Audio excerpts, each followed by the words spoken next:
Hello everyone and welcome back to another 2v2 game. I promise that the next few games are going to be 1v1, but I still promise to do one more 2v2 game, so here we are. For any team players out there, this should help a bit. So today we have a match between two Soviet players and one OKW and one Austria player. So nothing out of the ordinary, I would say, in terms of compositions for team games. Soviets do well together, and OKW and Austria is usually the choice for Axis, since one offers a bit more aggressiveness and map capping, and the other usually helps out more in the late game with the Panzerwerfers. Let me take the fog of war off so we can see what's going on. One Soviet player is going for tier 1. Maybe it's a sniper, I'm not sure yet. Two tier 1s. That is an interesting choice, because usually if you have two Soviet players, you want one of them to go for conscripts with tier 2, so they have the ET guns and possibly some MGs. And the other one, usually if they do this, they go for a sniper straight away, but we have a penal build. We also have a sniper straight away from the Austria player, which is interesting because usually do the sniper if you are sure that the opponent is going for a penal build. Either way, it's a good choice for what he is going, even though he hasn't seen yet that it's going to be a tier 1 play from the Soviet player. And we have the usual map capping going on as well.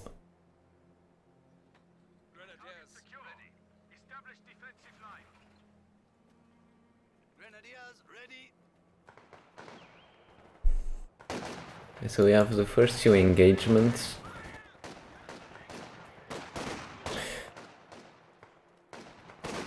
A bit late on the reaction here. This Volk squad went to help the Volk squad that was by the manpower point here earlier. This could have been a completely different engagement.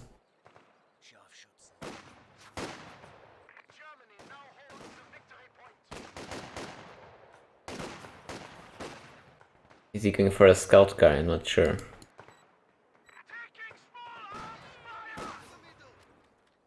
Okay, so we have 3 Volks into battle group, which is the usual build for the OKW player, nothing against that. Some good positioning with the Stern Pioneers as well.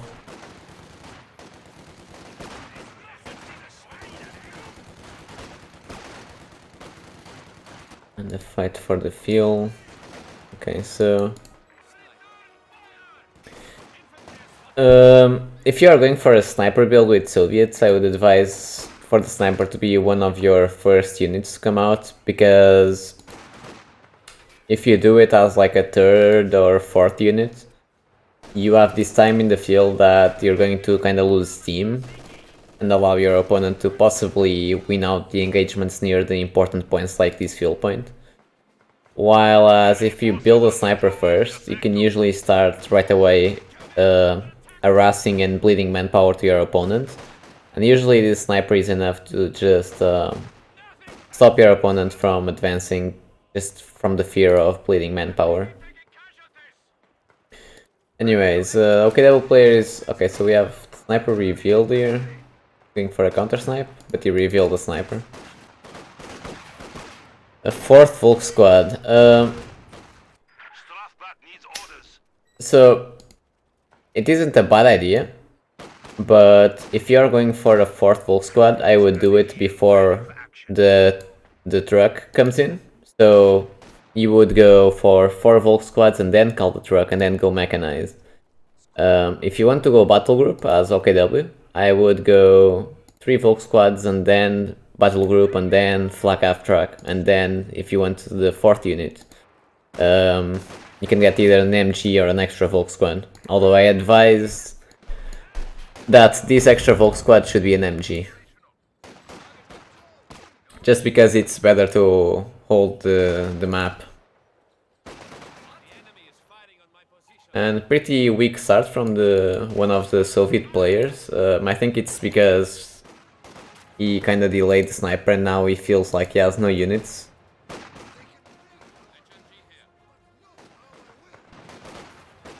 But the Axis players are playing really well around the fuel points, so if you are the Soviet player, you should be wary that the Axis vehicles might come a bit earlier, so you need to start thinking about building some kind of AT sooner than expected.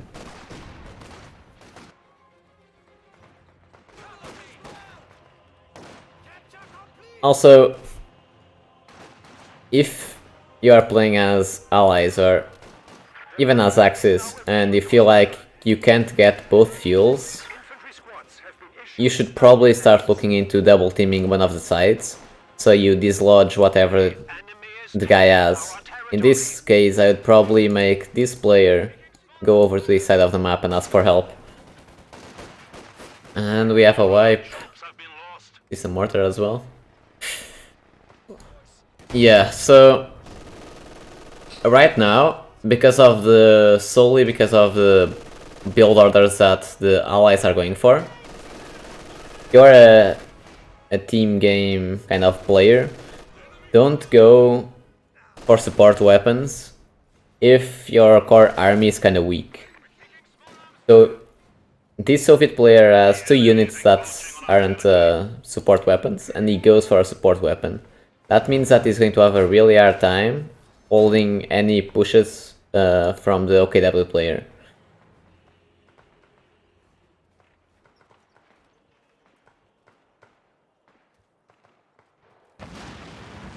Ilya wins out this engagement.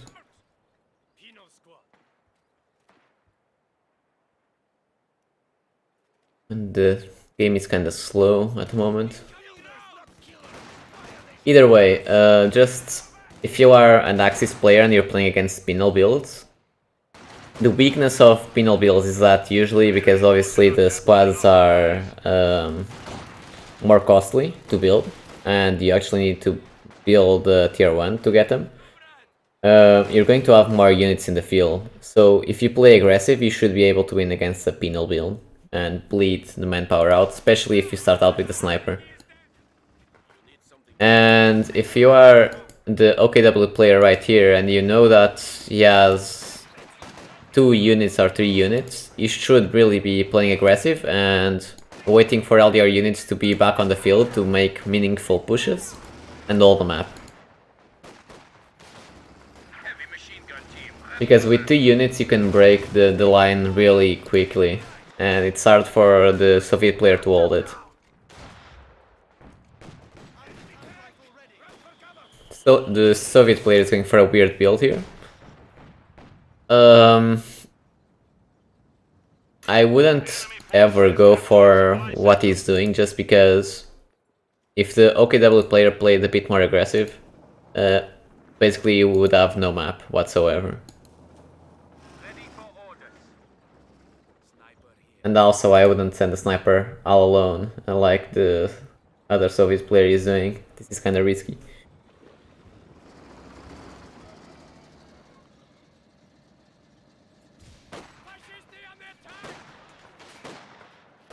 Oh, he's revealing the sniper. No, he didn't get the counter snipe. Some friendly fire going on as well.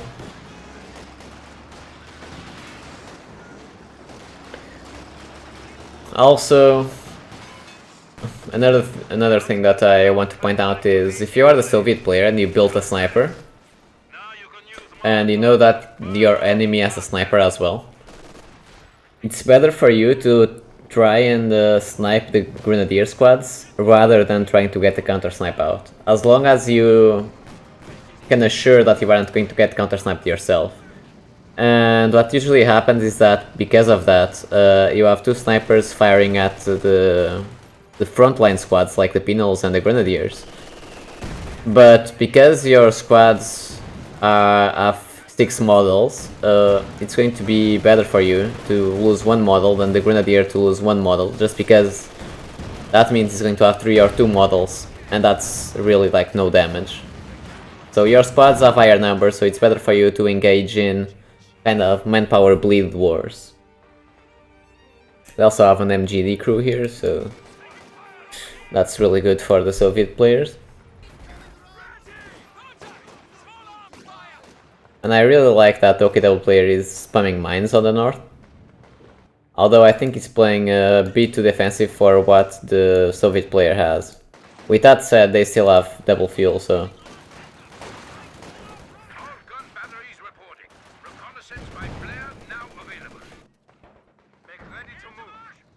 Okay, so the Raketen is a bit delayed.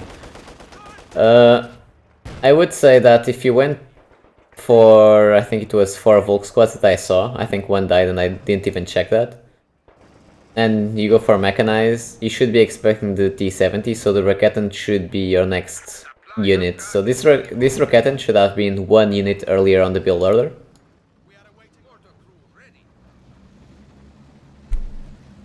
As for this Soviet player, he kinda adds more units now, but is still in a bad position where I think if these 4 units and the MGs kinda went up, he wouldn't be able to hold the front line.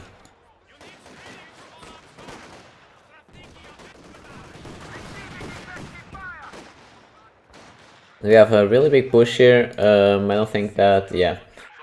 He needs the T-70 to hold the map here.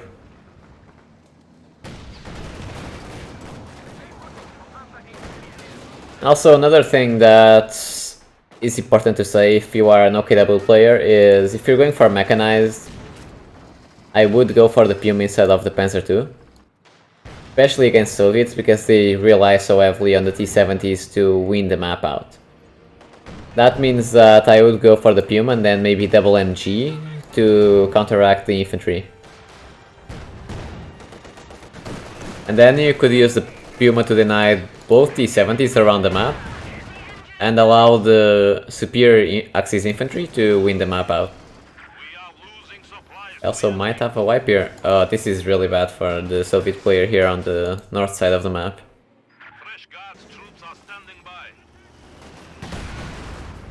But I do really feel like the Axis here should still have double fuel. I think that this is just some bad timings on the pushes and receiving free damage where it shouldn't have. So the T-70 fired at these squads, they should have been behind the edge row, and basically should wait for the Raketen to be back on the field and just push off the T-70 and the mortar.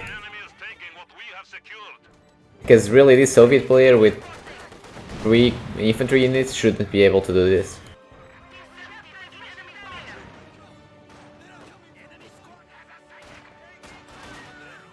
Okay, so here we have Soviet player coming back onto the field. We have TR3 going up.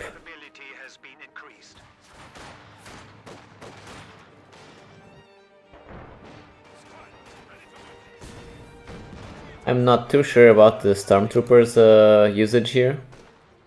I think that if you're going for Stormtroopers, they should kinda try and sneak and get a sniper.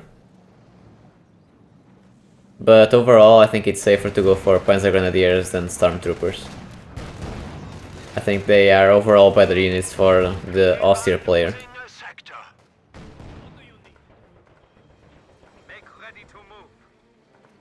Also, okay, so this Panzer II has been absolutely kind of useless in the big scheme of things.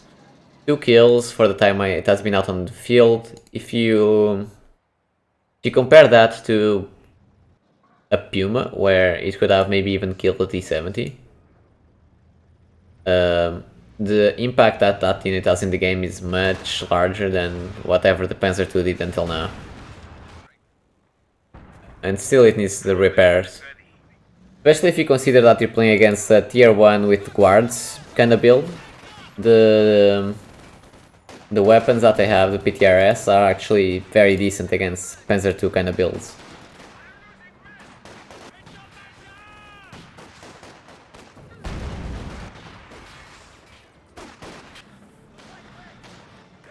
Okay, we have a decent push here. This sniper should...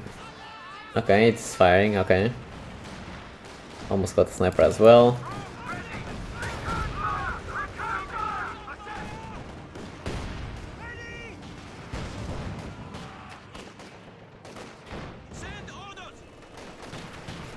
The problem with the pushes up north here is that the OKW player isn't really playing around the Raketen. If what's stopping you from advancing is a light vehicle like a T-70, you should be playing around allowing your Raketen to go up the field and zone out to the T-70. Right now, because the Raketen isn't supporting in these engagements, it means that he's able to win what he should be winning, really. But here the Austria player is doing a good job on holding the front line. I would say that even if he lost the MG earlier in the game, he should be thinking about rebuilding it. Maybe instead of these stormtroopers, he should have rebuilt the MG. Because when you're playing against 3 Soviet squads or something like that, where you have 3 mainline infantry squads, having an MG is really good, because it needs a lot of effort to dislodge the MG. Overall, I would say that up until now, I think that the Allied players suffered from bad kind of unit compositions, where if the Axis players played a bit more aggressive, they would have probably capped basically 80% of the map maybe. And for the OKW player, I think that kind of his skirmishes were bad for the most part. Adi pushed a bit more convincingly and played a bit better with the Raketen support. One of the Soviet players wouldn't be able to hold out the fuel. Either way, we have a P4 out now, which is a really good kind of position for the Austria player right now. As long as he keeps this Panzer IV behind the edge roads and avoiding the anti-tank gun, this Soviet player now is in a really bad spot.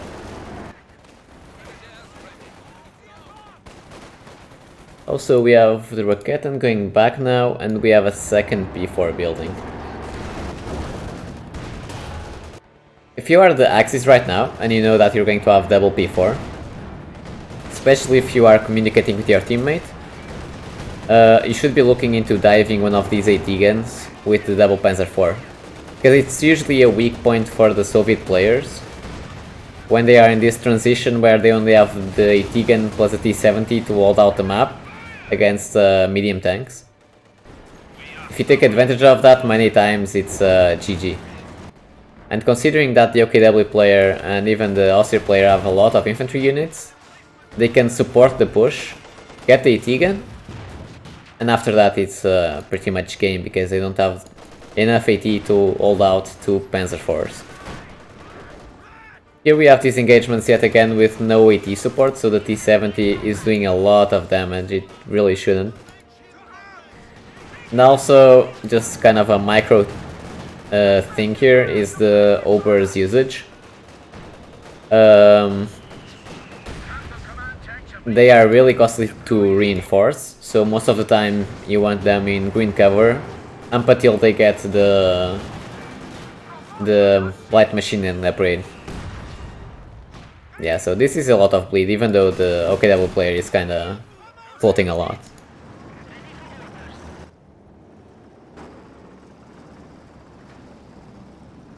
Now we have a push here, that's really good. Panzer IV holding out the fuel, so that's really good. This is more or less what should be happening, apart from not going for the AT guns straight away, but you can see that the Allied players are unable to get the fuels, and that's how it should be. But we do have, I think, tier 4 for one of the Soviet players, and I believe T-34 was building somewhere. Unless he can sell it.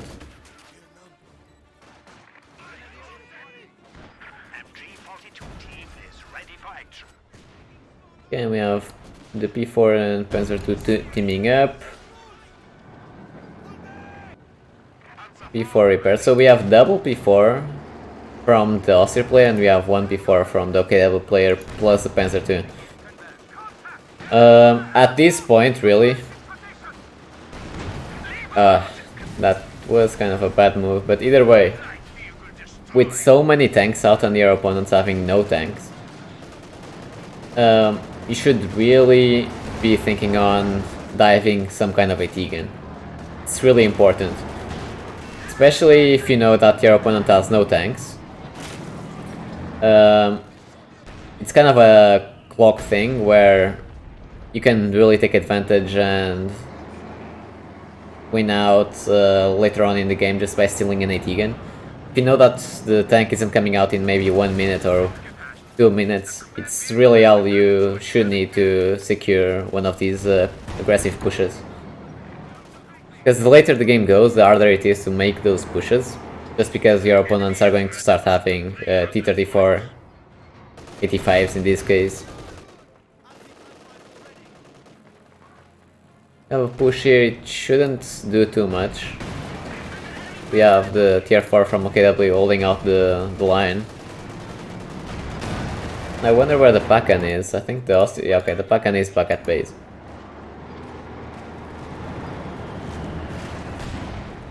Let's take a moment and see how the unit compositions are, because a lot of kind of the team games aspect of it is if your team comp is going to do well against what your opponent has. It's probably the biggest factor, I would say. From the Austria player, we have 1 Pakan, 1 Sniper, 1 MG finally, 4 mainline units and 2 medium tanks. I would say that probably a second Pakan would be the next step here. I always say that 2 Pakans and 2 P4s is probably the best solid build order that Austria can have. And for the OKW player, we do have a lot of mainline infantry units, 2 MGs, and a Raketen. With this amount of resources, I would probably go for a second Raketen 2, to be honest, and stop having units holding out parts of the map. Like at most, have 1 MG holding the fuel. But with so many units, compared to what the Soviet player has, if this MG was right here and you had a second MG like this one right here, and you had all these squads advancing through around this part of the map and not waiting for him to come to you, it would really be hard for your opponent with what he has to all out the pushes. So I think that the OKW player is misjudging more or less what he's capable of doing with what he has and what his opponent has. And with double Raketen, anything that tries to threaten the P4 would be killed.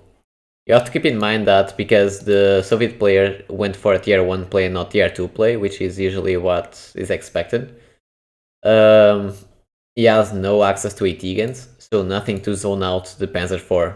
And if the Panzer IV is supported by Raketens, that means he's able to do free damage to these guards and penal squads that are really costly to reinforce, while the T-34-85 is zoned out by Etigans. And adding on to that, because I am talking about this Soviet player in specific, that's his biggest weakness in his build order, is that he isn't going to have access to Etigans. So if the OKW player plays well with the Raketens, that means that this tank is going to be zoned out by Raketens, and the P4 isn't going to be zoned out by anything. That's the biggest struggle that this build order has. I also think that for this Soviet player, you went for a really manpower heavy kind of build that usually trades really badly. And the saving grace for him was the T70 usage. It's a risky build, what he went for, and it only pays off if he is able to go into the late game without having too many manpower losses, I would say.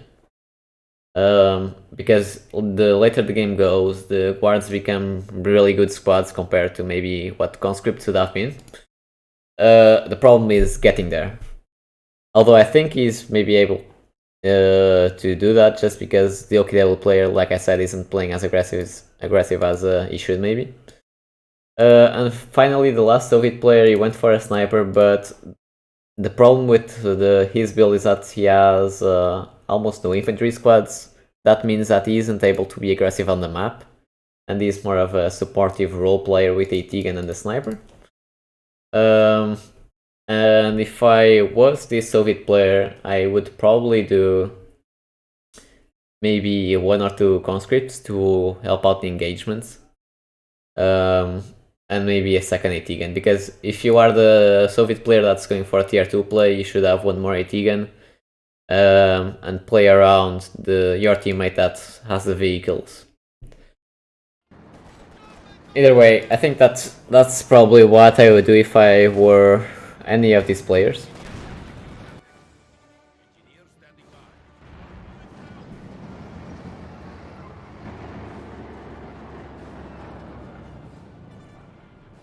But I do think that both Axis players are kind of misjudging their current strength.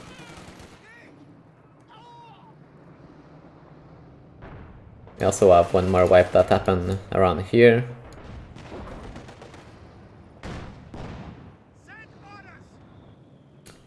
The support weapons are too far back here. They are allowing the allied players to kind of build up. If you are constantly aggressive against guard builds and penal builds, as long as you're trading evenly, you're going to win the trades. So if you play aggressive and force out the trades, that's going to be beneficial for you.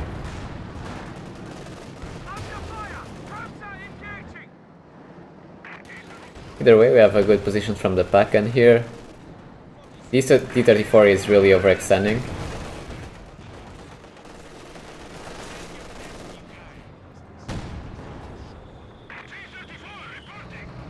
We have a push in the north. This is probably where I would push the trigger as Axis, seeing the 2 vehicles here, as OKW player, to maybe leave 1 or 2 units around here, maybe even the infantry and Raketans on this side of the map, and push up with the P4s on this side of the map. If one of the players is having like 90% of his units on 1 corner of the map, that's going to leave the other player exposed to any kind of pushes, really.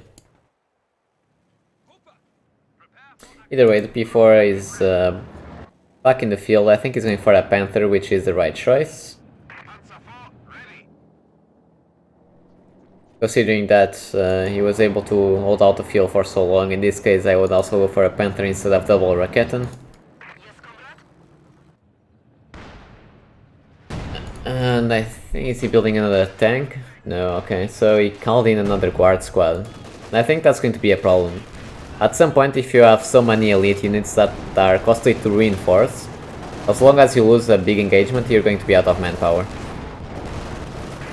Oh, that's a really big satchel though. You really need to be careful about those PTRS penals. I think this is going to be really bad for the Axis player and a really bad push. Yeah.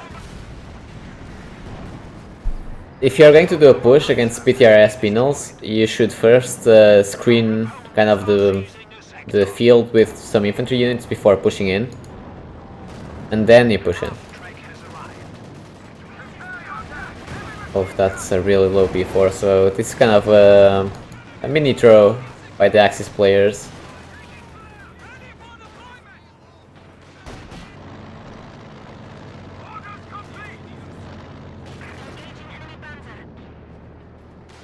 Okay, at least he decrewed the AT gun. And we have a Panzerwerfer. The Panzerwerfer, I think, is a good choice, but I would use it to fire at the guard squads. because obviously they are elite squads and they are costly to reinforce, so if you focus the guard squads, it's really good to help your teammate out. Overall, it's a good choice.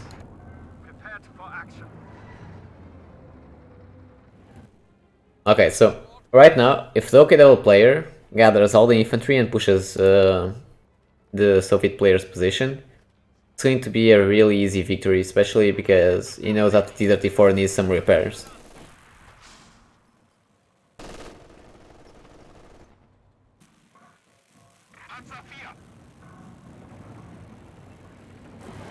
Also, if I were the Austria player, I would do the second P4 yet again. There's really no shame in rebuilding your units to have the perfect unit composition if you lose the units.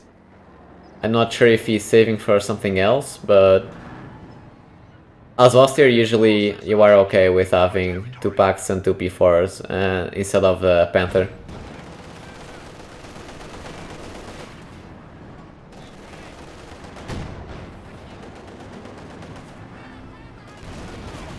Oh, we have now the double AT gun that I spoke about earlier. This is really good. This before though is... yeah.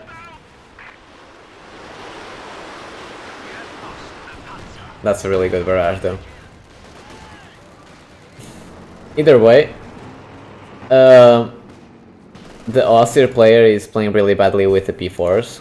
I think that kind of a rule you should have is if you don't have infantry to support your medium tanks, they should be playing around the edges of the map or shot blockers and in a position that it's almost impossible for AT guns to do anything about it. So even if they get rushed by a T-34, they are going to be able to survive. And if you want to do these kind of pushes in the center, you really need to have the infantry. That's kind of the rule of thumb is... if you're going to do pushes with medium tanks, have infantry to screen for your P4s and support them. These kinds of free losses is what allows the enemies to come back into the match, really. Because honestly, this should be an easy victory for Axis. They played really well the early stages and held out the fuels. I just think that the Axis players didn't really consider that the Allied players were so weak.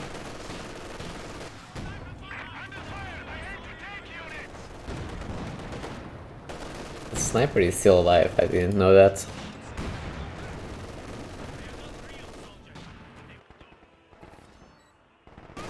Also have a lot of floating from one of the Soviet players. I think he's unsure about what to build. I would probably do T-34 spam if I was the Soviet player with more AT guns, honestly.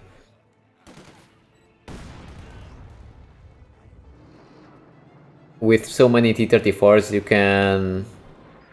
oh, that's a counter snipe. With so many T-34s, you can use them to kill all the infantry and trade much better than the Austria player. And you can use the AT guns obviously to barrage any support weapons and support your T-34s against heavier vehicles. Also, because yes, almost no infantry squads, I would maybe do even 2 conscript squads and tech 18As. Just in case if the opponents rush in, you have some kind of way to snare them.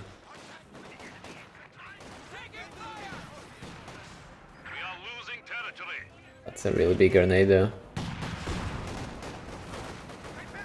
Okay, so finally you have the OKW player pushing, although the P4 and Panther should be there as well. Okay, here we go.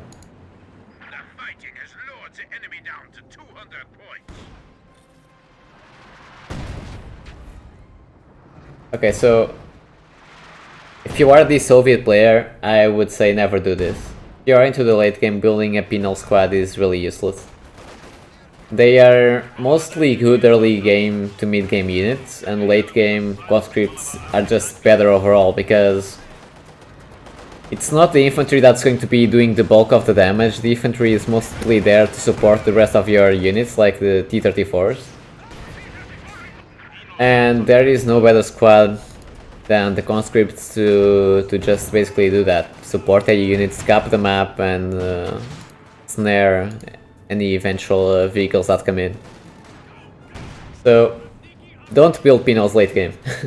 That's basically it. Really good push here. This should be a 3T-34. Okay, never mind, it missed.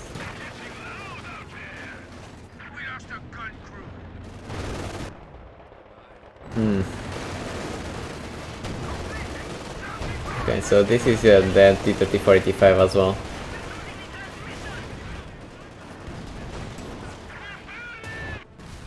Okay, this is the kind of thing that I think it should have been done earlier. Either way, this is still beneficial to the Axis player, these kinds of pushes.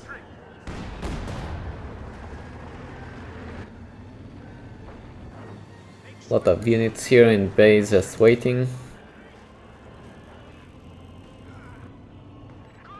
Also, if you pick this OKW commander, it's really good to use artillery flares to reveal where the AT guns are and go around their arc of fire. Finally, the Soviet player has a tier 2 up, so now he has a sound kind of build order where he has AT guns supporting his vehicles, and he has good frontline squads. So it's going to be much tougher now to crack this player here. While this player, he really doesn't have much going for him. Because of his unit composition, he's going to be unable to push this player off the map. And because of that, he should be now playing along with his teammate.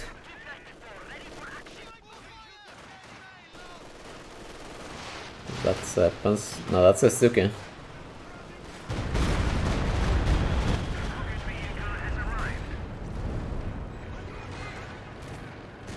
And good grenade right there.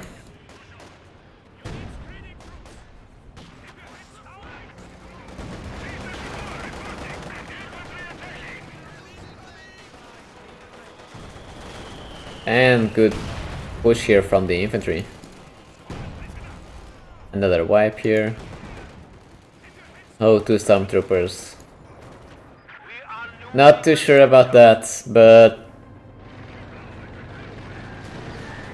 really the game is already won, I think, so it won't really matter.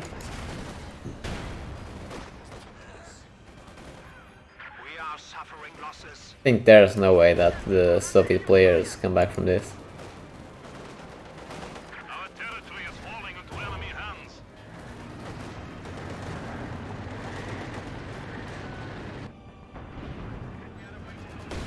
Supply lines have been cut. Really good push here.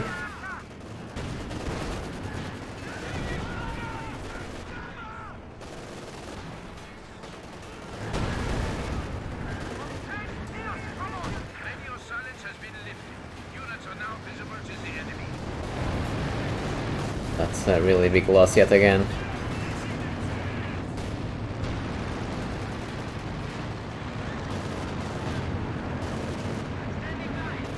And the Panzerwerfer has the barrage ready. That's a really big lob.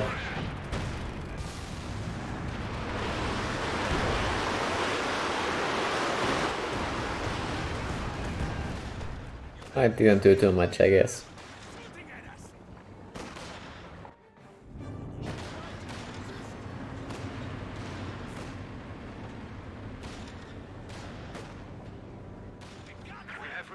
Our foes to 100 points. The enemy is taking our I would say that if you are the kind of player that usually has a lot of AFK units in base, you should really kind of build a habit of looking at your top right of the screen where the unit cards are and see if you have too many idle units. So every 30 seconds, you should be looking at the unit cards right here and see if you have units in danger or if you have units idling in base. And if they are, you just click on the idle card, reinforce, and then click on the map. Or if you are an attack map kind of user, it's even easier to manage units that are in base waiting to come out into the field. Because it's a small detail, but especially in team games is really important. Because many times the difference between a push working or not is just having one more unit there waiting for the push. Either way, right now this should be kind of a no-brainer for the Axis players. They killed 2 T-34-85s, I think, in the last push. Because of that, they know for sure that they have a priority in vehicles. They just need to do a push together, and they are going to be able to kill everything that the Soviet players have.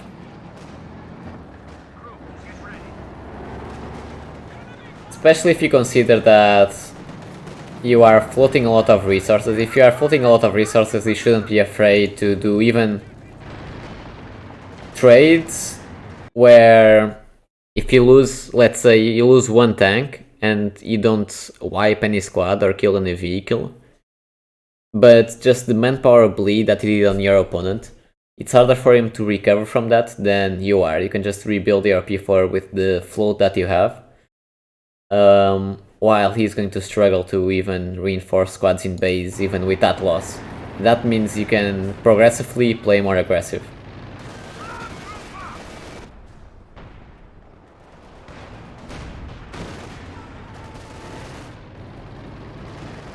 Oh, this is a bad push from the SU.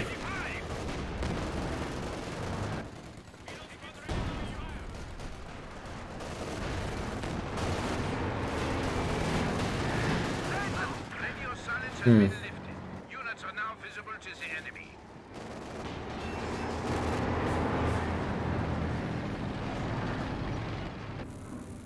Okay, the Austria player is repairing. The Austria player, honestly, the game could be over so easily, just so easily. You just need the Austria player to build 2 P4s or maybe even 1 P4 and rush the Soviet player. It's this simple. This is a lot of resources that aren't being used.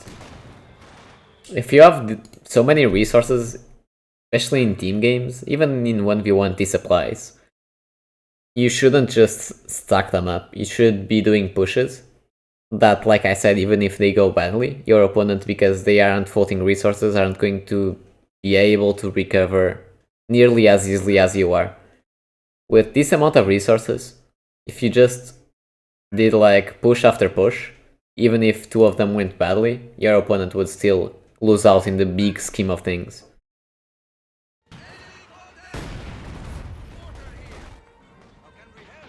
Our opponents are seizing a sector. The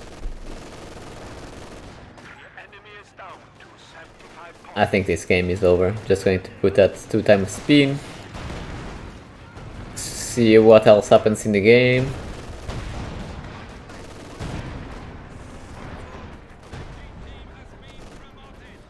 Some good MG positioning right here. We have hammered the enemy down to 50 points. SU-85, combat ready. Engineer, on me. 39 VPs, and we have a push for the VPs here. Also have a barrage somewhere. MG goes down. We have been reduced to 25 points. Failure is not rewarded. We have finally the rush on the SU-85. And that's game. The enemy has destroyed one of our vehicles. The enemy is about to defeat us. We have only 10 points remaining. Yep.